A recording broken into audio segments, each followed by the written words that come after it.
কিছু কিছু ব্যাপার আছে যেগুলোতে রোজা ভাঙে না, কিন্তু আমাদের মধ্যে ব্যাপক সংশয় তৈরি হয়, কনফিউশন তৈরি হয় যে আসলে কি রোজাটা ভাঙলো কিনা। সেগুলো কি আমরা এবার সেগুলো শুনবো। 3 নম্বর সাব পয়েন্টটা তো ক্লিয়ার যে কিছু কিছু কাজ আছে যেগুলো করলে আসলে রোজা ভাঙে না। Things or actions that don't invalidate the fast, এটা আপনার রোজা ভাঙবে না। সেগুলো কি?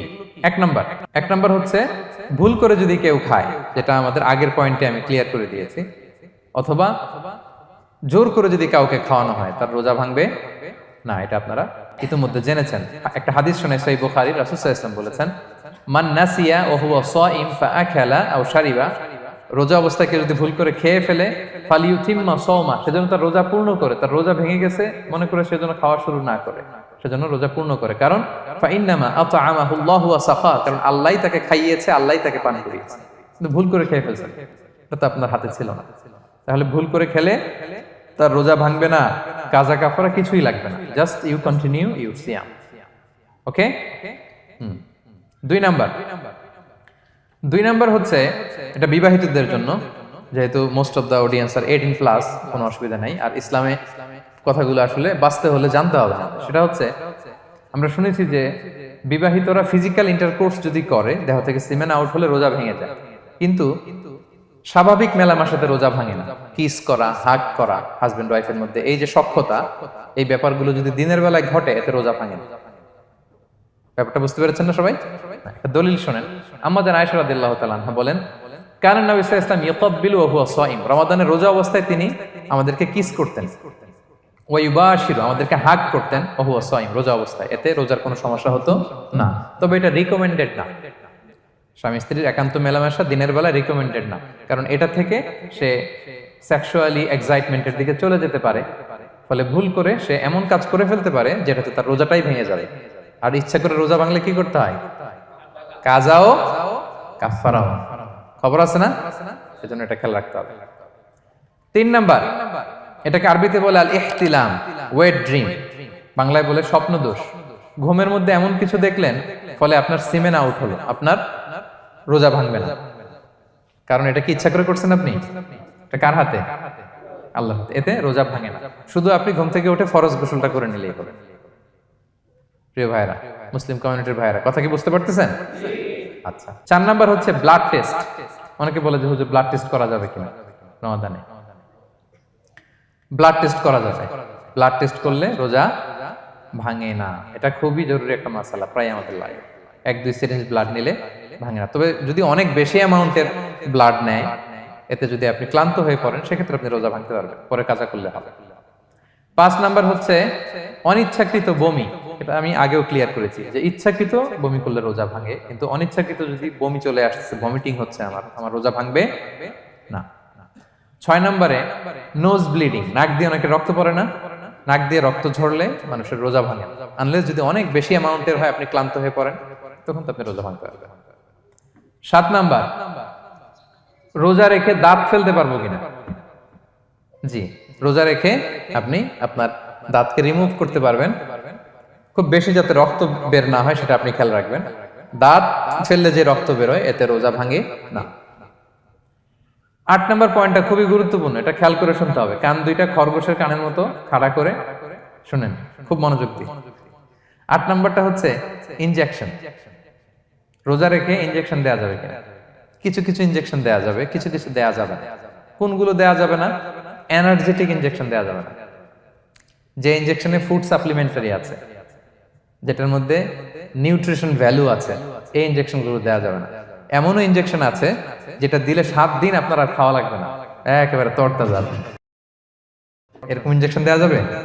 তো আপনি সিস্টেম করে খাইলেন কেমন জানো, তাই না?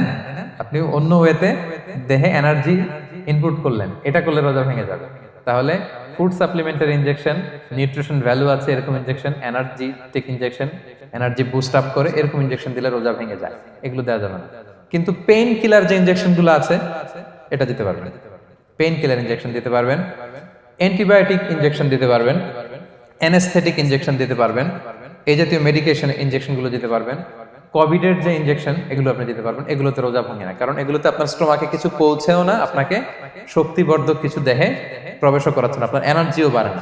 আপনার এনার্জি বাড়ে না, আপনার নিউট্রিশন ভ্যালু অ্যাড হয় না, আপনার স্টোমাকে কিছু পৌঁছে না, এই জাতীয় সব ইনজেকশন দেওয়া যায়। ইনজেকশনের পয়েন্টটা ক্লিয়ার?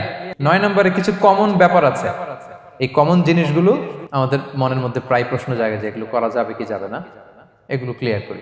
এর মধ্যে 1 নম্বর হচ্ছে টুথপেস্ট। রোজা রেখে টুথপেস্ট দিয়ে ব্রাশ করা যাবে কিনা, বলেন যাবে কি যাবে না? যাবে, কে কে হাত তোলেন তো দেখি। হ্যাঁ, মাত্র 1 জন, 2 জন, 3 জন, 4 জন, 5 জন, 6 জন, দল ভারী হচ্ছে আস্তে আস্তে। হ্যাঁ, টুথপেস্ট দিয়ে ব্রাশ করা যাবে কি যাবে না? যাবে মাত্র 5 জন। আর যাবে না কয়জন দেখি? যাবে না, অনেকে যাবে না, অনেকে হাত তুলে নাই, ভাবছে কোন জায়গায় হাত তুলে কোন বিপদে পড়ি। চুপচাপ দেখি যে কোনটা জিতে। যাবে না? যাবে না, দল ভারী না? যাবে? এই সুন্দর বলছে, যাবে, কিন্তু না করাই ভালো। হ্যাঁ হ্যাঁ, যাবে। টুথপেস্ট দিয়ে ব্রাশ করলে রোজা ভাঙে না, তবে যদি খুব স্ট্রং টুথপেস্ট হয় এগুলো ব্যবহার না করা ভালো। দিনের বেলায় মেসওয়াক করা ভালো। হ্যাঁ, মেসওয়াক করলে ওইটা সবচেয়ে সেফ। তবে যদি আপনি টুথপেস্ট দিয়ে ব্রাশ করেন আপনার রোজা ভাঙবে না ইনশাআল্লাহ। কেউ কেউ মাকরু বলেছেন, কিন্তু আপনার রোজা ভাঙবে না। মাউথ ওয়াশ সেম, যাবে, কিন্তু রেকমেন্ডেড না। হ্যাঁ, গার্গল করতে গেলে আবার ভিতরে চলে যাবে। সিম্পলি কুলি করা যাবে, কিন্তু আপনার রোজা ভাঙবে না। কিন্তু দিনের বেলায় আমরা টুথপেস্ট, মাউথ ওয়াশ এগুলো ইউজ না করে কোনটা সাজেস্ট করি? কোনটা? মেসওয়াক করেন তো আপনারা? রাসূল সাল্লাল্লাহু আলাইহি ওয়াসাল্লাম বলেছেন, আমার উম্মতের জন্য যদি কষ্ট না হয়ে যেত আমি প্রত্যেক নামাজের আগে মেসওয়াক করা ফরজ করে দিয়ে যেতাম। কষ্ট হয়ে যাবে, পকেট নিয়ে নিয়ে মেসওয়াক ঘুরতে হবে।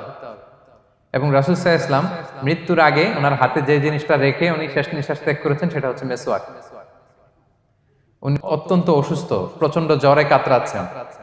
তখন দেখলেন যে ওনার শ্যালক আব্দুর রহমান রাদিয়াল্লাহু তাআলা আনহু উনি মেসওয়াক করতেছেন, তো উনি ফেল করে তাকায় আছেন, বলতে পারতেছেন না আমাকে দাও। আম্মা জান আয়েশা বুঝতে পারলেন যে রাসূল মনে হয় চাচ্ছেন, তো উনি এটা নিয়ে এসে নিজে চাবালেন। রাসূল ইসলাম চাবায় যে নরম করবেন এই শক্তিটাও গায়ে নাই। আম্মা জান নিজে চাবিয়ে রাসূল ইসলামের হাতে দিলেন, রাসূল ইসলাম মেসওয়াক করলেন। এই মেসওয়াক করার কিছুক্ষণ পরে তিনি ইন্তেকাল করলেন। আরবাউন মিন সুনানিল মুরসালিন, 4টা সুন্নাত, এটা সব নবীদের মধ্যে ছিল। এর মধ্যে একটা হচ্ছে আসওয়াক, মেসওয়াক। মেসওয়াক করবেন তো আপনারা? আচ্ছা। এরপর রোজা রেখে আতর দেয়া যাবে, কোনো সমস্যা নাই। পারফিউম দেয়া যাবে, সমস্যা নেই। আই ড্রপ দেয়া যাবে, চোখে ড্রপ দেয়া যাবে, আইলাইনার দেয়া যাবে, কাজল দেয়া যাবে, এগুলোতে রোজা ভাঙে না। এরপরে ডায়াবেটিক পেশেন্ট যারা আছে তারা ইনসুলিন দিতে পারবেন, এত রোজা ভাঙে না। এটা আমাদের লাগে না, আমাদের অনেক মুরব্বীদের দিতে হয়, আমাদের আব্বা আম্মাদের। তো এটা আপনারা জেনে গেলেন, ইনসুলিন দিলে রোজা ভাঙে না। এরপরে 10 নম্বর খুব মজার একটা পয়েন্ট, খাবারের যদি লবণ চেক করা হয় এতে রোজা ভাঙে না। তবে ঘরে আপনারা এটা ট্রাই করবেন না, এটা রেকমেন্ডেড না। এটা কখন রেকমেন্ডেড? এটা বড় শেফদের জন্য। লেটস সে রমাদানে 1000 লোকে বিরিয়ানি করা হবে, আল্লাহর বান্দারা রোজাদাররা খাবে, এটা লবণ বেশি হলে খাইতে পারবে? পারবে না। এজন্য যিনি শেফ, প্রধান বাবুর্চি, উনি লবণটা ট্রাই করতে পারবেন, করেই সাথে সাথে কুলি করে ফেলবেন, ভিতরে তো কিছু গেল না, এতে রোজা ভাঙে না। তাই বলে প্রতিদিন ঘরের রান্নাতে আবার এটা করতে যায় না। ঘরে 2 জন, আপনি আপনার হাজবেন্ড ওয়াইফ টোনাটুনি একটা হইলেই হইলো, কি বলেন? লবণ বেশি হবে কম হবে, কিন্তু বড় প্রোগ্রাম, অনেক রোজাদাররা একসাথে ইফতারি করবে, এটা তো লবণাক্ত হইলে খাওয়া যাবে না। তো সেক্ষেত্রে শেফ যদি জাস্ট জিব্বা দিয়ে লবণটা একটু ট্রাই করে নেয় যে অ্যাড করতে হবে না, ঠিক আছে, সাথে সাথে কুলি করে ফেলে, রোজা ভাঙবে না। দলিল কি? দলিল হচ্ছে কাঁচা ডালের মেসওয়াক। রাসূল সাল্লাল্লাহু আলাইহি ওয়াসাল্লাম কাঁচা ডালের জাইতুনের মেসওয়াক দিয়ে তিনি সেওয়াক দিয়ে মেসওয়াক করতেন। তো কাঁচা জাইতুনের আপনারা মেসওয়াক করছেন, এটা কিন্তু অনেক লবণাক্ত, সল্টি, এটার মধ্যে একটা ঝাঁঝালো ভাব আছে। তো এটা আপনার জিহ্বায় লাগলে কি রোজা ভেঙে যায়? ভাঙে না। এবং আপনি যদি সমুদ্র অঞ্চলে সফর করেন, সমুদ্রে লেটস সে 1 মাসের, আমাদের এই যে বাংলাদেশে তো এখন এই কি বলে প্রায় 7 লক্ষ টাকা করে দিছে আমাদের হাজিদের জন্য, হজ করতে হলে প্রায় 7 লক্ষ টাকা লাগবে। তো এরকম ঘোষণাও দেখলাম যে নেক্সট ইয়ার থেকে সমুদ্র পথে যাওয়া যাবে কম খরচে। তো কেউ যদি এমন হয় সমুদ্রের সফরে দীর্ঘ সময়, আপনি ওযু করবেন কি দিয়ে? সাগরের পানি দিয়ে। তো সাগরের পানি কেমন? সাগরের পানি দিয়ে আপনার কুলি করতে হবে না? মাছ মজা করবেন না? তা আপনার কি রমজানে যদি কুলি করেন আপনার রোজা ভেঙে যাবে? না, ভাঙবে না। তো এ থেকে স্কলাররা দলিল নিয়েছেন যে এরকম জরুরি প্রয়োজন হলে আপনি খাবারের স্বাদটা লবণটা দেখতে পারবেন, সাথে সাথে কুলি করে ফেলবেন, এতে আপনার রোজা ভাঙবে না ইনশাআল্লাহ বিইজনিল্লাহ। অনেকে প্রশ্ন করে এনজিওগ্রাম করা যাবে কিনা। এনজিওগ্রাম এগুলো করা যায়, এই যে হার্টের পেশেন্টদের জন্য এখান থেকে একটা এই ক্যাথেটার ঢুকায়, যদি এটার মধ্যে ওষুধ লাগানো থাকে তো এটা হার্টের দিকে যায়, এটা স্টোমাকে যায় না, এগুলো করা যাবে। তাহলে এই বিষয়গুলো অলমোস্ট মুত্তাফাক আলাই, মানে সর্বসম্মতিক্রমে এতে আপনার রোজা ভাঙবে না ইনশাআল্লাহ বিইজনিল্লাহ। এই পয়েন্টটা ক্লিয়ার না? ক্লিয়ার। এবার কিছু ডিসপিউটেড মাসআলা আছে, মানে যেগুলোর ব্যাপারে ইখতিলাফ আছে, কোন কোন স্কলারদের মধ্যে ভাঙবে ভাঙবে না, এটা আমি একটু ক্লিয়ার করি। এর মধ্যে এক নম্বর হচ্ছে ইনহেলার। অ্যাজমার পেশেন্ট যারা আছে, অ্যাজমা অনেকের দেয়া লাগে না ইনহেলার। ইনহেলার যদি পাফার ইনহেলার হয়, পাফার ইনহেলার যেটা দিয়ে শুধু বাতাস যায়, অক্সিজেন যায়, এটা রোজা ভাঙে না। এটা কি করে না? রোজা ভাঙে না। পাফার ইনহেলার যেটাতে অক্সিজেন পাস করে, রোজা ভাঙবে না। কিন্তু যদি ভ্যাপোরাইজেশন হয়, অথবা একটা আছে DPI, dry powder inhaler, punch করলে একটা পাউডার সহ ভিতরে যায়, অ্যাজমাটা কমায় দেয়, ওই পাউডার দিয়ে করলে কিন্তু রোজা ভেঙে যাবে। ভ্যাপোরাইজেশন হলে বা ডিপিআই ইনহেলার হলে আপনার রোজা ভেঙে যাবে। ইনহেলার ক্লিয়ার তো সবার কাছে? আচ্ছা, এরপরে যাই সামনে। সাপোসিটরি বুঝেন তো না? ডুশ বলে, প্রচন্ড জ্বর কমে না, তখন ডাক্তার বলে যে পাই পথে অ্যানাল পিল বলে এগুলাকে, পাই পথে এটাকে ইনপুট দিতে হয়। এই সাপোসিটরি এটা একটা ডিসপিউটেড মাসালা। হানাফি স্কুল অফ থটে রোজা ভেঙে যায়। আমরা যেহেতু বেশিরভাগ হানাফি স্কুল ফলো করি, হানাফি মাযহাব, তো আমরা এটাই সাজেস্ট করি সাপোসিটরি না দেওয়া। তবে অন্যান্য স্কলারদের মতে রোজা ভাঙবে না, বিশেষ করে ইবনে তাইমিয়া আলাইহি রাহমার মতে রোজা ভাঙবে না। এখানে প্রসঙ্গ যেটা হচ্ছে, সাপোসিটরি সাধারণত দিতে হয় ইমার্জেন্সি পিরিয়ড, কি বলেন, জ্বর আর কমে না, কঠিন অবস্থা, তো ওই অবস্থায় তো রোজা এমনি ভাঙা যায়। প্রচন্ড অসুস্থ হলে ভাঙা যায় না রোজা? ভাঙা যায়। তো আপনি রোজা ভাঙবেন, পরে কাজা করে ফেলবেন, সাপোসিটরি দিবেন, অসুবিধা নেই। আচ্ছা, এয়ার ড্রপ, কানের যে ড্রপ আছে, এটার মডার্ন স্কলারদের মতে, যে ফিক একাডেমি গুলো আছে, এদের মতে রোজা ভাঙবে না, কিন্তু হানাফি স্কলারদের মতে রোজা ভেঙে যাবে। তো আমরা সাজেস্ট করি এটা আপনি না দেন, আগে পরে দেন। 3 নাম্বার, হার্টের পেশেন্টদের একটা ওষুধ দিতে হয়, এটাকে নাইট্রোগ্লিসারিন ট্যাবলেট বলে, জিহ্বার নিচে দেয়, দেওয়ার সাথে সাথে বডি এটা অ্যাবজর্ব করে ফেলে, ওষুধটা আর থাকে না জিহ্বার নিচে। জিহ্বার নিচে এটাকে প্লেস করলে সাথে সাথে এটা বডি অ্যাবজর্ব করে, এখানে আবার পাম্প শুরু হয়ে যায়। তো হার্ট অ্যাটাক করলে এটা দেয়। আধুনিক যে ফিক একাডেমি গুলো আছে তাদের মতে রোজা ভাঙবে না, কিন্তু হানাফি স্কুল অফ থটে তাদের মতে যেহেতু সম্ভাবনা আছে কিছু চলে যেতে পারে, যদিও যায় না, হানাফি মাযহাব হচ্ছে খুব ইহতিয়াত অবলম্বন করে, অত্যন্ত বেশি সাবধানতা অবলম্বন করে। কিন্তু মডার্ন ফিক একাডেমি গুলো তাদের মতে হার্ট পেশেন্টদের জন্য এই নাইট্রোগ্লিসারিন ট্যাবলেট যদি জিহ্বার নিচে রাখেন তাতে রোজা ভাঙবে না।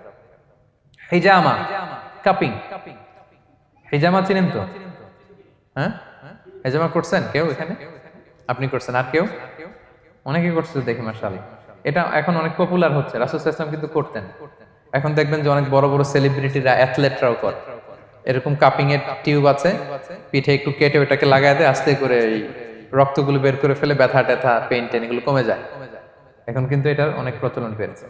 হানাফি স্কুল অফ থটে হিজামাতে রোজা ভাঙে না, অন্যান্য স্কুল অফ থটে ভাঙে। তো হিজামা তো ইমার্জেন্সি কিছু না, আমার দিনের বেলায় কেন রমজান মাসে হিজামা করা লাগবে, আমি ইফতারের পরে হিজামা করলাম।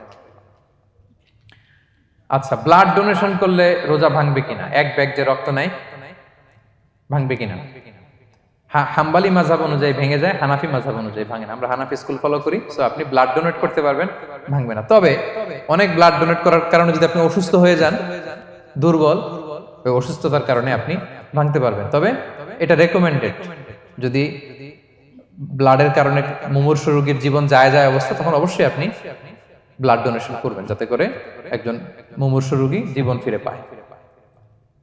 তো এই পয়েন্টটা তো ক্লিয়ার না সবার? তো এই ছিল সম্মানিত সুধী কিছু মৌলিক বিষয় যেগুলো